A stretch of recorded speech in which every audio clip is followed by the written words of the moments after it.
Host میاں فیصل اور آپ دیکھ رہے ہیں ڈیلی M42۔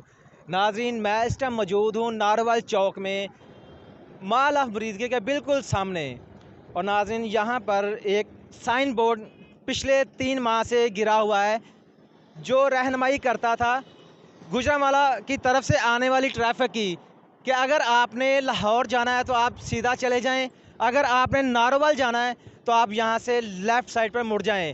لیکن انتظامیہ کی نااہلی کی وجہ سے یہ بورڈ پچھلے 3 ماہ سے الٹا پڑا ہوا ہے، تو کون ذمہ دار ہے؟